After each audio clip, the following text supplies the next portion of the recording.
Today is the first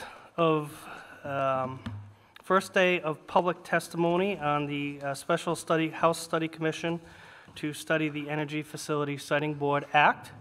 We will be taking public testimony today. We have several witnesses here to testify, and we've also received some written testimony. We've heard from some members of the committee have been contacted by people who would like to come to testify but can't make it during the workday, which is understandable. So we are going to have another day of public testimony, and we will schedule that after the holidays at a time that perhaps is a little more convenient for people that have to go to work. But with that, we do have Mr. Alquist here to testify. Welcome, Steve. Thank you, everyone. Mr. Solow, you have a question? I do, and I'd like to make an opening remark if I can. If that's You can, do you want to testify? No, not yet. No, just has to do with what we're doing today, if that's okay. Sure, go ahead. Sure. I want to thank the chair and all the other members here for having a public testimony, public hearing, weighing in on some of the changes to the existing Facility Siting Act. I'd like to give thanks to all those who are coming today and who are encouraged to come later on. There is both, I think, truth and beauty in the words of the people here. And certainly a lot of these folks have been well-worn veterans of how the EFSB has worked over the past 2 years. What I'd like to ask the chair is to make sure that this both oral testimony and written testimony get placed into the record. Yes.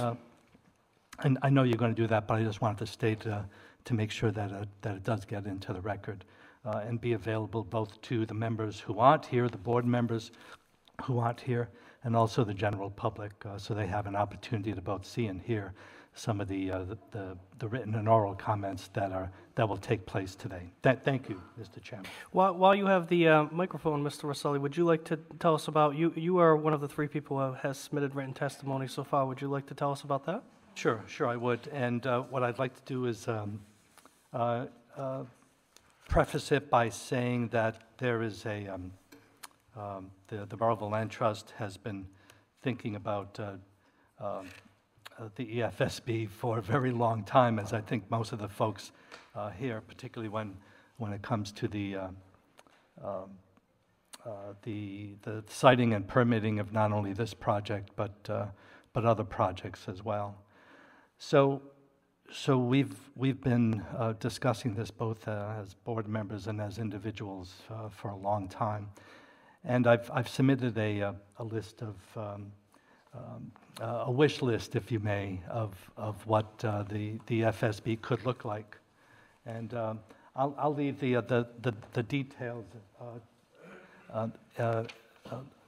in written form, and they can be submitted as part of the record. But in general, what these are is a different approach to what the EFSB is geared for. We have to not only give the authority to site and permit, but to look at the whole picture, the entire state as a whole, whether it be a LNG tank or a power plant in the middle of the woods in northwest corner of Rhode Island. We live in a small state. We should be able to look at these things holistically from one corner of the state to the other. So that's what these suggestions are for changing the EFSB, and they also come from a variety of places. New York State did as we heard during the last meeting, some of the other New England states, New Hampshire, Vermont, Connecticut, Massachusetts have different boards doing different things. New York State a few years ago redid some of their Energy Facility Siting Board regulations. So too the state of Washington as well as elsewhere. So we can learn from those, and certainly they are apropos here in our little part of the world here. So those are our comments for now. Okay, thank you, Mr. Rosselli. Thank you. Steve?